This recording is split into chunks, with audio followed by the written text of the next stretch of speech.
Shalom. Selamat hari Minggu adik-adik Par Gemit Ebenezer Larangtuka. Minggu ini adalah minggu keempat bulan bahasa dan budaya Gemit. Tetap bersukacita, tetap semangat, Gusti berkahi sampeyan.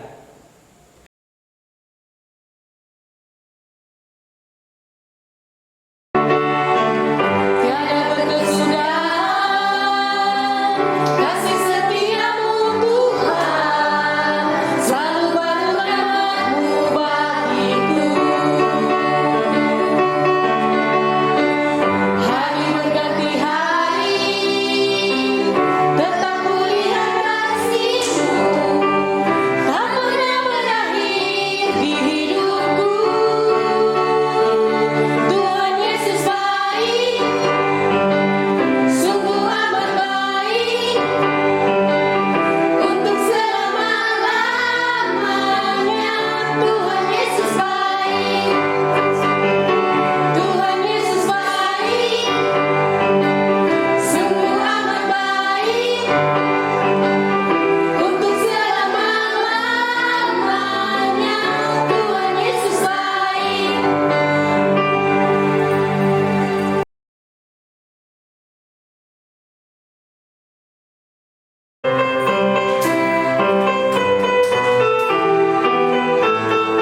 Salam anak-anak. Sekarang kita akan beribadah sekolah minggu. Sudah siap? Untuk ibadah sekolah minggu ini kita mulai dengan doa. Sebelum berdoa, kita duduk yang manis, lipat tangan di dada. Nanti tutup mata, lalu kakak akan menghitung 1, 2, dan 3. Kita berdoa bersama-sama. Sudah siap? 1, 2, 3. Tuhan Yesus, terima kasih atas kesehatan yang Engkau berikan kepada kami hingga saat ini. Tuhan Yesus, sekarang kami anak-anak-Mu akan beribadah sekolah minggu. Tuhan, tolong pimpin ibadah ini dari awal hingga akhirnya. Inilah doa dan sembahyang kami. Ampuni segala dosa kami. Hanya di dalam nama Tuhan Yesus kami berdoa. Amin.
Pembacaan firman Tuhan terambil dalam Yohanes 14 ayat 15 sampai 31. Yohanes 14 ayat 15 hingga 31. Pembacaan firman Tuhan terambil dalam Yohanes 14 ayat 15 hingga 31. Yohanes 14 ayat 15 hingga 31. Adik-adik di rumah kita baca bersama ya. Yesus menjanjikan penghibur. Jikalau kamu mengasihi aku, kamu akan menuruti segala perintahku. Aku akan minta kepada Bapa, dan Ia akan memberikan kepadamu seorang penolong lain, supaya Ia menyertai kamu selama-lamanya, yaitu Roh kebenaran. Dunia tidak dapat menerima Dia, sebab dunia tidak melihat Dia dan tidak mengenal Dia. Tetapi kamu mengenal Dia, sebab Ia menyertai kamu dan akan diam di dalam kamu. Aku tidak akan meninggalkan kamu sebagai yatim piatu. Aku datang kembali kepadamu. Tinggal sesaat lagi, dan dunia tidak akan melihat aku lagi. Tetapi kamu melihat aku, sebab aku hidup dan kamu pun akan hidup.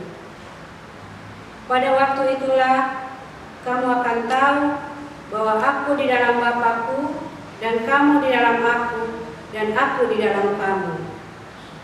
Barang siapa memegang perintahku dan melakukannya, dialah yang mengasihi aku.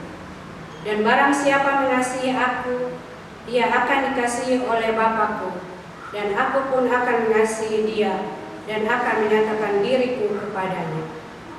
Yudas yang bukan Iskariot berkata kepadanya, Tuhan, apakah sebabnya maka engkau hendak menyatakan dirimu kepada kami dan bukankah kepada dunia? Jawab Yesus, jika seorang mengasihi aku, ia akan menuruti firman-Ku dan Bapa-Ku akan mengasihi dia. Dan kami akan datang kepadanya dan diam bersama-sama dengan dia.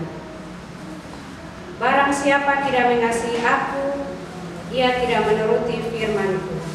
Dan firman yang kamu dengar itu bukanlah daripadaku, melainkan dari Bapa yang mengutus aku. Semuanya itu kukatakan kepadamu selagi aku berada bersama-sama dengan kamu. Tetapi penghibur, yaitu Roh Kudus, yang akan diutus oleh Bapa dalam namaku, dialah yang akan mengajarkan segala sesuatu kepadamu dan akan mengingatkan kamu akan semua yang telah kukatakan kepadamu. Damai sejahtera ku tinggalkan bagimu, damai sejahtera ku berikan kepadamu. Dan apa yang kuberikan tidak seperti diberikan oleh dunia kepadamu. Janganlah gelisah dan gentar hatimu. Kamu telah mendengar bahwa aku telah berkata kepadamu, aku pergi, tetapi aku datang kembali kepadamu. Sekiranya kamu mengasihi aku, kamu tentu akan bersukacita karena aku pergi kepada Bapa-Ku. Sebab Bapa lebih besar daripada aku. Dan sekarang juga aku mengatakannya kepadamu sebelum hal itu terjadi, supaya kamu percaya apabila hal itu terjadi. Tidak banyak lagi aku berkata-kata dengan kamu, sebab penguasa dunia ini datang, dan ia tidak berkuasa sedikitpun atas diriku. Tetapi supaya dunia tahu bahwa aku mengasihi Bapa dan bahwa aku melakukan segala sesuatu seperti yang kuperintahkan Bapa kepadaku. Bangunlah, marilah kita pergi dari sini. Demikian firman Tuhan.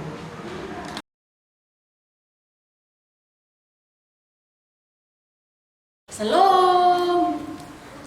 Hai adik-adik, apa kabarnya? Kakak Hana berharap adik-adik semua di rumah dalam keadaan sehat, tetap semangat, tetap ceria, dan tetap ingat bahwa Tuhan Yesus selalu sayang dan memberkati kita selalu. Nah adik-adik, tadi kita telah sama-sama baca firman Tuhan yang disampaikan oleh Kakak Dina, yang terambil dari Injil Yohanes pasal 14 ayat 15 sampai ayat 31, di bawah judul Yesus menjanjikan penghibur. Nah adik-adik, penghibur ini adalah seseorang yang selalu menyertai kita setiap saat. Tapi sebelum Kakak Hana melanjutkan ceritanya, Kakak Hana ingin bertanya kepada adik-adik. Hari Kamis yang lalu kita merayakan satu peristiwa besar. Siapa yang tahu peristiwa apakah itu? Ayo, siapa yang tahu adik-adik? Benar, kita merayakan hari kenaikan Tuhan Yesus. Memangnya Tuhan Yesus naik kemana sih? Siapa yang tahu? Kemana? Tuhan Yesus naik ke surga. Terus untuk apa Tuhan Yesus naik ke surga? Kenapa Tuhan Yesus harus naik ke surga? Kenapa Tuhan Yesus tidak tinggal di bumi saja, supaya bisa sama-sama dengan adik-adik di rumah, bisa sama-sama dengan Kakak Hana di sini? Kenapa Tuhan Yesus harus jauh-jauh naik ke surga? Untuk apa ya? Siapa yang tahu jawabannya? Tuhan Yesus naik ke surga untuk menyediakan tempat bagi orang-orang yang kenal Tuhan Yesus, yang percaya Tuhan Yesus dan taat kepada perintah dan ajaran Tuhan Yesus. Nah, adik-adik, kita kembali pada seorang penolong yang tadi Kakak Hana janji, Kakak Hana mau cerita. Tadi di Alkitab, Tuhan Yesus juga janji Tuhan Yesus akan kasih penolong sebelum Tuhan Yesus naik ke surga. Penolong ini dia selalu ada bersama-sama dengan kita setiap saat.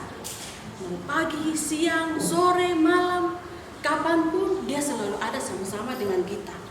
Dia bisa tolong adik-adik, dia bisa tolong mama dan papa, dia bisa tolong oma dan opa, dia bisa tolong Kakak Hana juga, dan bisa tolong sesama manusia. Nah, adik-adik, siapa yang tahu siapa penolong ini yang Tuhan Yesus sudah janji mau kasih kita semua?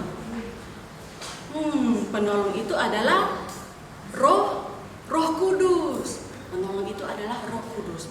Dalam bahasa Yunani, Roh Kudus disebut Parakletos. Apa adik-adik sama-sama di rumah? Parakletos. Ya, pintar. Parakletos ini artinya seseorang yang selalu kita panggil di saat kita mengalami kesulitan. Nah, adik-adik, Tuhan Yesus janji akan memberikan kita Roh Kudus. Tetapi ada syaratnya. Syaratnya ada 3. Yang pertama, harus kenal Tuhan Yesus. Yang kedua, harus percaya Tuhan Yesus. Dan yang ketiga adalah taat mematuhi segala ajaran dan perintah Tuhan Yesus. Tapi adik-adik, kalau semua orang yang kenal Tuhan Yesus, yang percaya Tuhan Yesus, yang taat pada perintah Tuhan Yesus tidak sembarang memberikan Roh Kudus. 3 syarat itu harus dipenuhi dulu baru Tuhan Yesus kasih Roh Kudus sebagai penolong hidup kita. Terus adik-adik di rumah apakah dapat Roh Kudus dari Tuhan Yesus atau tidak? Ayo adik-adik, dapat atau tidak? Dapat. Iya, adik-adik dapat. Karena apa? Karena adik-adik kenal Tuhan Yesus, adik-adik percaya Tuhan Yesus dan taat pada perintah Tuhan Yesus. Terus sekarang Kakak Hana mau tanya, kenapa sih Tuhan Yesus sudah kasih kita penolong, tapi ada syaratnya? Kita harus taat, kita harus percaya, kita harus kenal Tuhan Yesus. Kenapa Tuhan Yesus tidak beri saja penolong itu tanpa syarat? Tuhan Yesus kasih syarat itu supaya kita selalu ingat Tuhan Yesus. Nah, adik-adik, itu syarat kita supaya dapat Roh Kudus. Tetapi Roh Kudus juga ada tugas dari Tuhan Yesus. Tugasnya ada 2. Yang pertama adalah Roh Kudus punya tugas mengajar. Dia tugasnya tuh mengajar sama seperti bapak ibu guru yang di sekolah atau mama bapak yang di rumah. Kalau adik-adik sementara kerja PR, nanti mama bapak yang mengajarkan supaya rumusnya begini, harus begini, harus begitu. Itu tugas Roh Kudus yang pertama, yaitu mengajar. Yang kedua adalah tugas Roh Kudus mengingatkan. Mengingatkan apa? Mengingatkan bahwa kita tidak boleh melanggar perintah Tuhan Yesus. Ada berapa larangan dan perintah Tuhan Yesus itu? 10 hukum Taurat. Nah, adik-adik harus ingat bahwa kita tidak boleh melanggar perintah Tuhan Yesus. Nah, supaya kita selalu ingat perintah Tuhan Yesus, itu kita harus selalu berdoa supaya kita dapat Roh Kudus. Nah, adik-adik di rumah sudah dapat Roh Kudus dari Tuhan Yesus. Tapi karena kondisi keadaan dunia sekarang, adik-adik banyak tantangan, banyak rintangan, banyak cobaan, godaan. Jadi satu-satunya cara supaya adik-adik bisa kuat di dalam iman kepada Tuhan Yesus dan selalu ingat bahwa perintah Tuhan Yesus itu ada 10 hukum Taurat itu adik-adik tidak boleh langgar, maka harus berdoa dan minta penyertaan Roh Kudus. Kayaknya itu saja yang Kakak Hana mau kasih tahu adik-adik saat ini. Jadi adik-adik saat ini Tidak perlu khawatir karena Tuhan Yesus sudah naik ke surga. Tuhan Yesus belum datang dan lama sekali baru Tuhan Yesus datang. Kita juga tidak tahu kapan Tuhan Yesus datang. Tapi Tuhan Yesus menjanjikan kepada kita seorang penghibur, seorang penolong, yaitu Roh Kudus.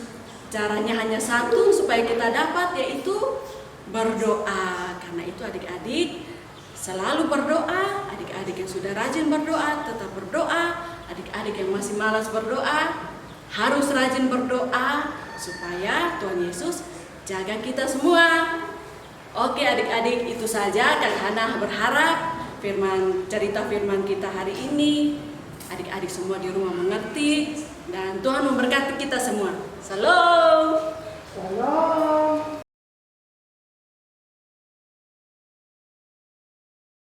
Selamat hari Minggu. Selamat beraktivitas adik-adik di rumah. Setelah mendengarkan firman Tuhan, kakak berdua, Kak Helin sama Kak Ina akan membagikan aktivitas untuk adik-adik lakukan di rumah. Untuk anak Indria akan menceritakan tentang barang kesayangannya, apakah itu boneka atau yang lainnya, dan mengapa barang tersebut sangat disayangkan.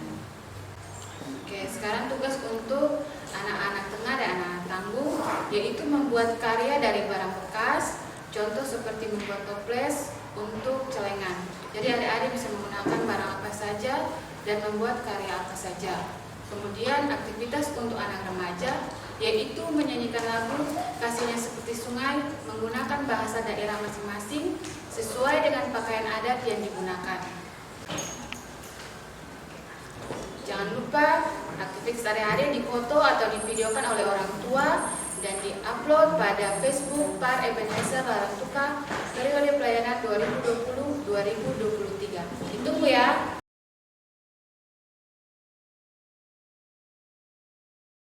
Mari kita berdoa. Tuhan Yesus, terima kasih karena sampai saat ini Tuhan Yesus masih terus memberkati kami, menyertai kami, dan kami juga telah mendengarkan firman Tuhan. Terima kasih untuk firman Tuhan yang telah kami dengar tadi. Saat ini Tuhan, kami akan memberikan persembahan kami. Berkati kiranya persembahan ini biar berguna dan menjadi alat di dalam pelayanan-Mu. Di dalam nama Tuhan Yesus Kristus, kami sudah berdoa kepada Bapa di sorga. Amin.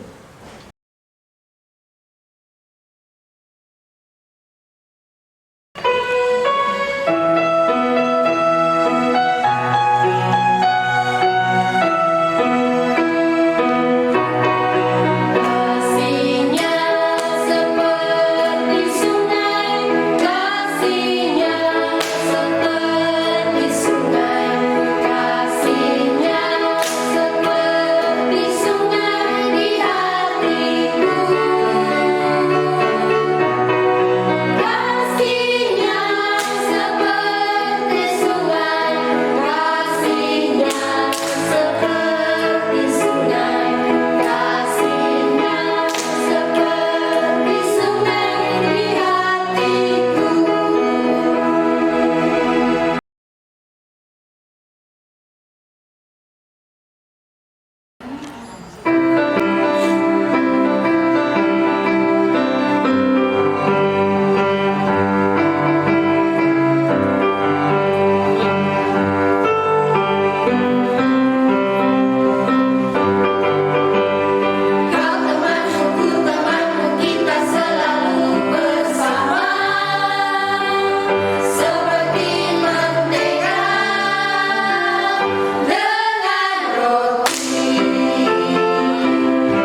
Shalom, anak-anak yang Tuhan Yesus berkati. Kita sudah menyanyi, kita sudah mendengar firman Tuhan. Saat ini Bapak ajak kita untuk berdoa. Oleh karena itu mari kita duduk dengan tenang. Kita lipat tangan, kita tutup mata. Mari kita berdoa. Tuhan yang baik, Tuhan yang mengasihi anak-anak, Tuhan yang tidak pernah meninggalkan mereka dalam tumbuh kembang mereka. Kami percaya setiap kehidupan mereka ada dalam kasih dan pandangan Tuhan. Kami boleh bersyukur Tuhan, kami masih ada dalam pelayanan terhadap anak-anak walaupun lewat media sosial. Inilah pelayanan yang kami lakukan supaya anak-anak walaupun ada dalam rumah, mereka terus ada dalam tumbuh kembang dalam iman percaya kepada Tuhan. Itulah kerinduan kami terdalam. Oleh karena itu, pada kesempatan ini kami berdoa menaikkan pergumulan hidup mereka ke dalam tangan kasih Tuhan. Pertama, kami berdoa untuk pengajar dan juga guru-guru PAR, UPP PAR, BP PAR yang terus berjuang sungguh-sungguh bagaimana menata pelayanan untuk anak-anak walaupun mereka ada di rumah masing-masing. Tuhan tolong mereka, Tuhan berkati mereka, berkati setiap ide-ide pelayanan mereka, berkati setiap aktivitas pelayanan mereka. Kami juga berdoa untuk rumah tangga mereka, kami juga berdoa untuk pekerjaan mereka. Tuhan Yesus menolong, Tuhan Yesus memberkati. Bapak Surgawi, kami juga berdoa untuk semua orang yang peduli terhadap tumbuh kembang anak-anak. Kami tata mereka semua ke dalam tangan kasih Tuhan. Lebih khusus kami berdoa untuk anak-anak kami, jemaat, gemit, beleser, larang tukar, jemaat, bermata jemaat, dimanapun mereka berada. Tuhan menolong mereka, Tuhan ada dalam tumbuh kembang mereka. Kami rindu Tuhan, dapatkan anak-anak kami bertumbuh dalam iman percaya kepada Tuhan. Mereka dengan gembira walaupun berada di rumah, mereka tidak stres, mereka menikmati hidup seturut dengan kehendak Tuhan. Kami rindu mereka menjadi anak-anak yang pintar, anak-anak yang cerdas, anak-anak yang menjadi berkat bagi papa mama, keluarga, sesama terlebih mempermuliakan Tuhan. Bapak Surgawi, pada kesempatan ini juga kami berdoa untuk orang tua mereka masing-masing. Tuhan tolong mereka, Tuhan ada bersama-sama dengan mereka, terlebih ada di saat mereka mengajar anak-anak mereka, agar mereka sungguh-sungguh melakukan tugas dan tanggung jawab, mendidik dan membesarkan anak-anak. Mereka peduli terhadap pertumbuhan dan perkembangan anak-anak. Kami tata mereka semua ke dalam tangan kasih Tuhan. Biarlah lewat didikan, lewat pendampingan mereka, anak-anak tidak stres, anak-anak menikmati hidup di tengah-tengah pandemi COVID-19 ini. Bapak Surgawi, pada kesempatan ini kami juga berdoa untuk pemerintah dan pusat, terlebih di daerah kami tercinta. Tuhan menolong dan memberkati dengan segala kebijakan yang ada. Kami berdoa untuk semua masyarakat agar mentaati apa yang dianjurkan pemerintah, sehingga kerinduan untuk membatasi bahkan menghilangkan penyebaran COVID-19 ini boleh berhasil dengan baik. Kami tata mereka semua ke dalam tangan Tuhan. Mereka yang terdampak baik itu sosial ekonomi maupun kesehatan, Tuhan menolong, Tuhan melindungi mereka. Terima kasih Tuhan, terima kasih. Kami akan mengakhiri segala rangkaian ibadah pada saat ini dengan menerima berkat Tuhan. Allah Tritunggal yang Maha Kuasa, Sang Bapa, Putra dan Roh Kudus ada di atasmu untuk menaungi engkau, ada di depanmu untuk memimpin jalanmu, ada di sekelilingmu untuk melindungi dan ada di belakangmu untuk menyokong dan memperhatikanmu, ada di bawahmu untuk mengangkat engkau ketika jatuh, dan ada dalam hatimu untuk menguatkan iman, pengharapan, dan kasih yang kau miliki hari ini, esok, dan selama-lamanya. Amin. Shalom, Tuhan Yesus memberkati anak-anak.